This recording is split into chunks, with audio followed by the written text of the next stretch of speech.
Imana ishimwe ndagira mbabwire mufate umwanzuro mufate icyemezo cyiza kidakuka mwe kwihakana Imana wa mukobwa we reka kwihakana Imana wa musore reka kwihakana Imana mama wowe unkurikiye reka kwihakana Imana bitewe n'intambara n'ibibazo uhagazemo reka kwihakana Imana papa we tuvugana reka kwihakana Imana b'umugabo nyamugabo ufate icyemezo kidakuka niyo wapfa ari kuve upfe wizeye Kristo kari umwami n'umukiza mu buzima bwawe se wa mbere waba upfuye sinawe wa kabiri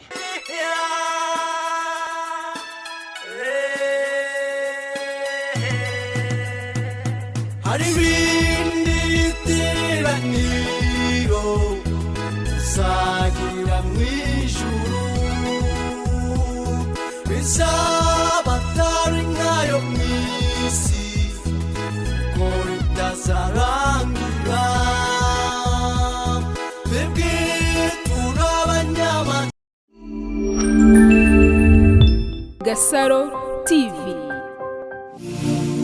Bakunzi ba Gasaro TV tubahaye ikaze muherereye mu mpande zose z'isi ndabasuje cyane abari mu Rwanda n'abari muri diaspora muri rusange turabakunda cyane nkuko namwe mutwereka urukundo umunsi kundi ndetse murambabwira ko comment zanyu ari ingenzi mwebwe mufata umwanya wanyu mukaduha ibitekerezo ku nkuru zacu tugenda dushyiraho ndetse mugatanga n'ibitekerezo uko mubyumva n'ukuri biba ari ingenzi kuri twebwe kandi natwe niyo mpamvu twiyemeje kubaba hafi nkuko namwe mu tuba hafi ndetse mutugaragariza urukundo.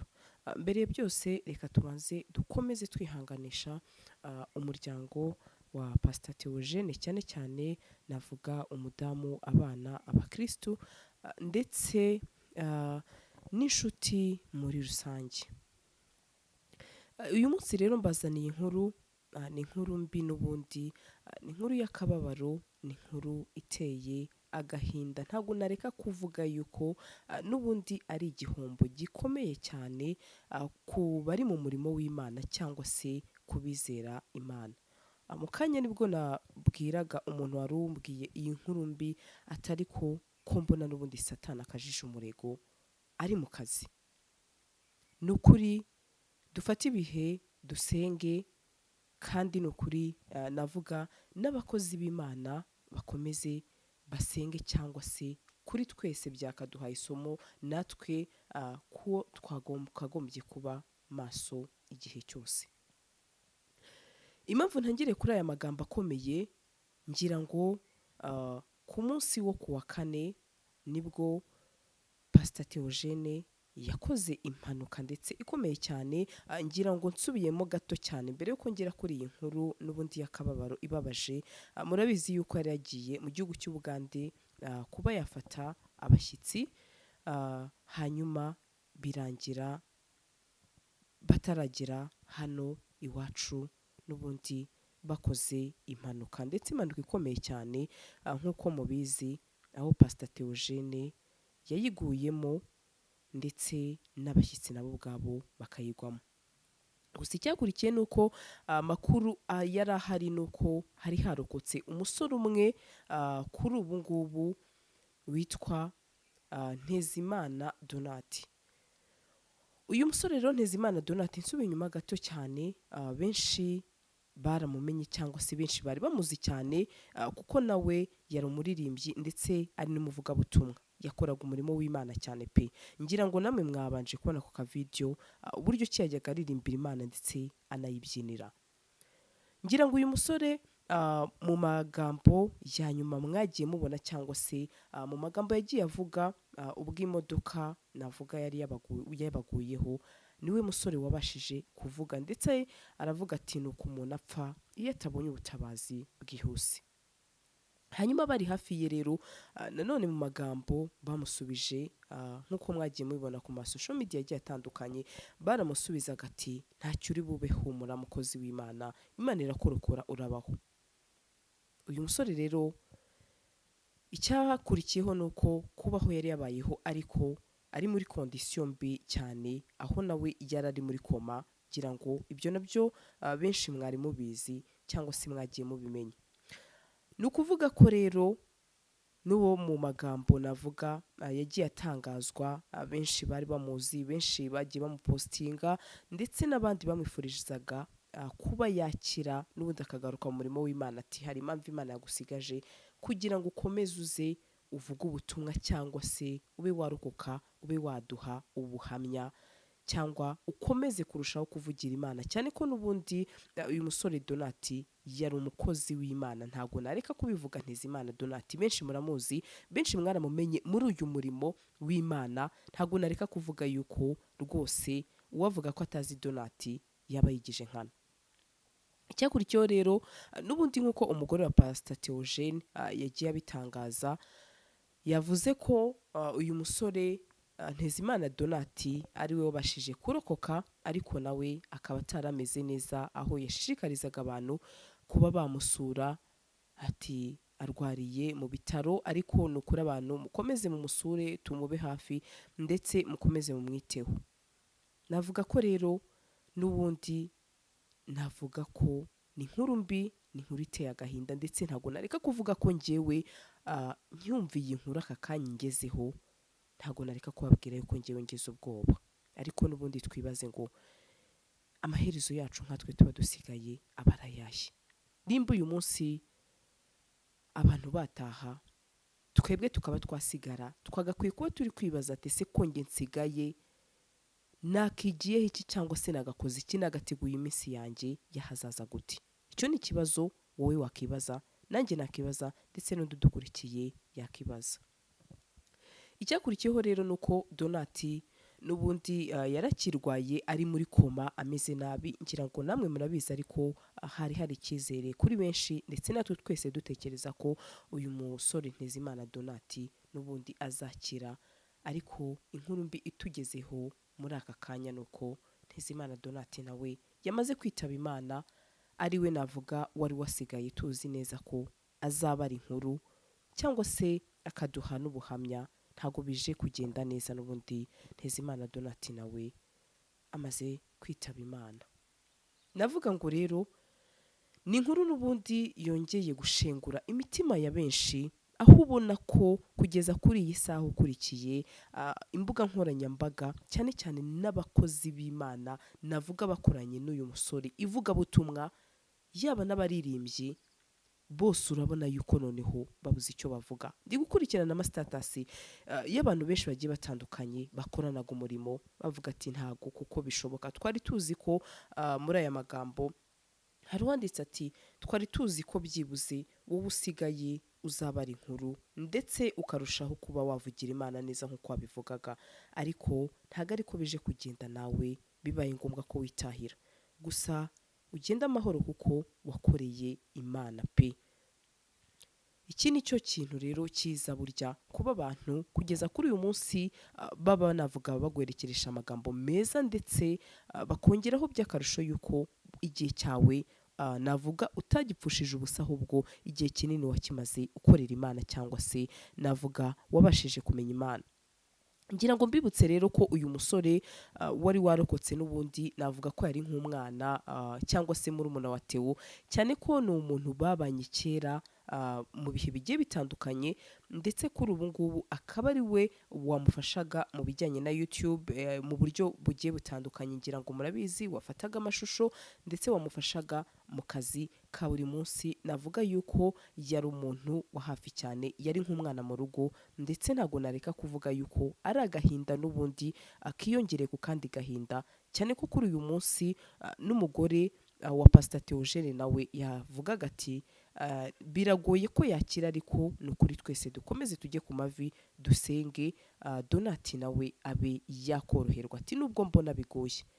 Murabyumva rero, kubura abakozi b'Imana ni agahinda, ndetse ntago nareka kuvuga ko ari igihombo gikomeye cyane, kuko umurimo w'Imana ntago nareka kuvuga yuko uri gukomeza uzamo icyuho.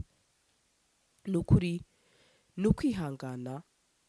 Nanone twavuga ngo niko isi imera, ahubwo twebwe tuba tuyisigayemo tujye twigiraho, kandi biduha isomo rikomeye ryo kubasha kuba twatunganya cyangwa se twategura ahazaza hacu. Tukibaza uyu munsi niba Pastor Theogene agiye afite amateka meza nk'aya, umuntu wese ahamya ati nzi neza ko Pastor Theogene ahari agiye mu ijuru, n'abandi bakomeza bavuga ati tuzi neza ko Donati nawe akurikiye Pastor Theogene ariko bajyanye baraheza. Ese wakibaza ati njyewe umunsi nagiye nanjye kuko bizavugwa, cyangwa se nubwo nzagenda njyewe nzajya hehe muri izi mpande zombi? Ngira ngo murabizi ko utagiye mu ijuru afite ahandi ajya. Nicyo kintu twakibajije.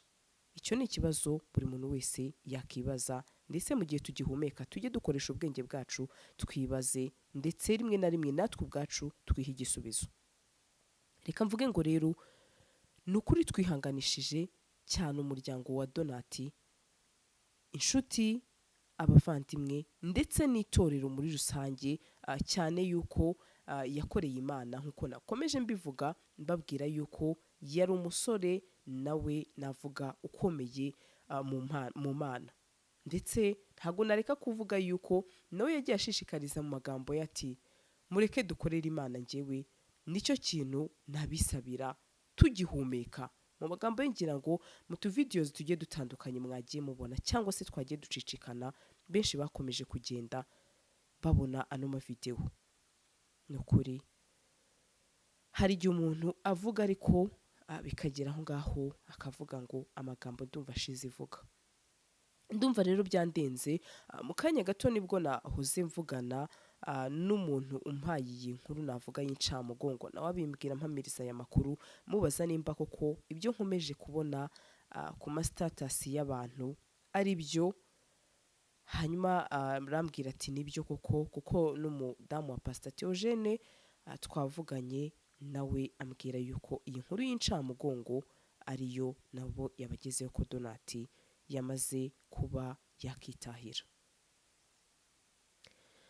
Nukuri no kugira ukwihangana, ndetse dukomeza kuba twasura uyu muryango, ndetse ntago nareka kuvuga ko ubwo babaye abantu babiri, yaba Donati, umuryango wa Donati, ndetse yaba n'umuryango wa Pastor Theogene, tube hafi tuwereke urukundo, ndetse navuga ngo nukuri dukomeze tube maso kandi dusenge, kuko rimwe na rimwe igihe ntago ndi umuhanga cyane muri Bibiliya, ariko hari aho Bibiliya ivuga ngo turi mu bihe tuzagira mu bihe bya nyuma aho bizagora benshi kuba twakihanganira, cyangwa se bimwe byanyumiye intumwa Paulo yavuze, nimba ntibeshye cyangwa se bivuze neza.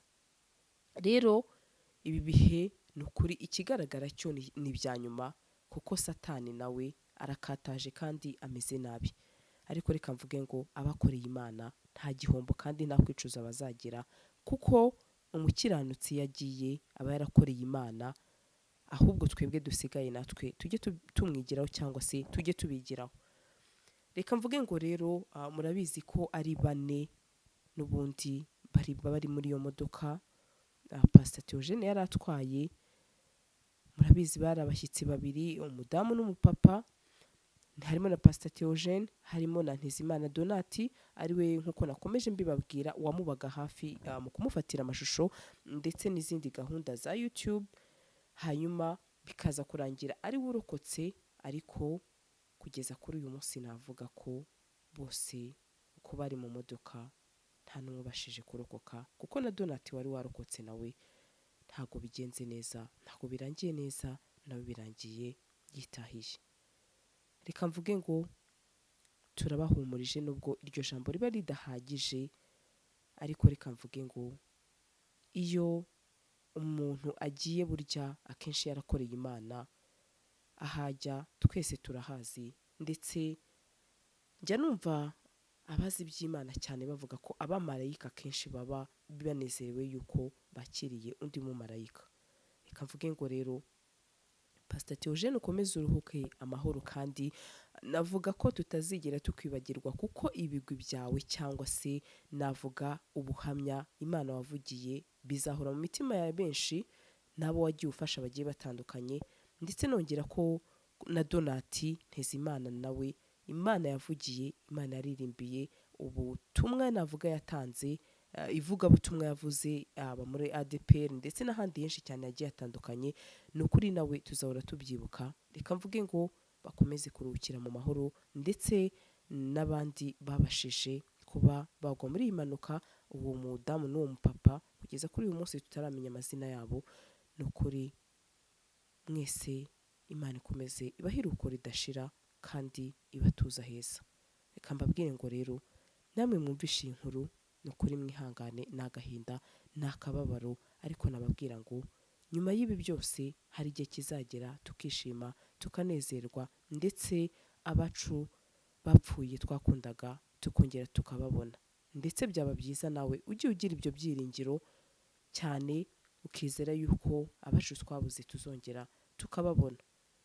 Reka mbabwire ngo rero nubwo ari inkuru y'incamugongo, ariko nanone biduha isomo cyangwa se bidusigire kwitekerezaho mu buryo buhagije, kugira ngo natwe tweze cyangwa se dutunganye ahacu hazaza. Wibaza ati se nimba uyu munsi abagiye barakoreraga Imana kandi kuko barayivugiye twese dufite ibihamya bigaragara ko bakoreye Imana, njyewe cyaba ari iki kimbuza, niyo ntaba mfite uwo muhamagara, ariko cyaba ari iki kimbuza kuba nashima Imana cyangwa se kuba nanjye nakora ibyo Imana ishaka? Icyo ni ikibazo twese twakibaje muri rusange, ndetse nanjye ndimo, cyane ko kuri uyu munsi twese turi abanyabyaha, turi abanyantege nke, ariko ni ukugerageza. Murakoze cyane, Imana ikomeze bamugisha, kandi ababuze ababo ku isi yose ni ukuri mukomeze mwihangane, nubwo biba bitoroshye, Imana ibasange ibahumurize. Gasaro TV.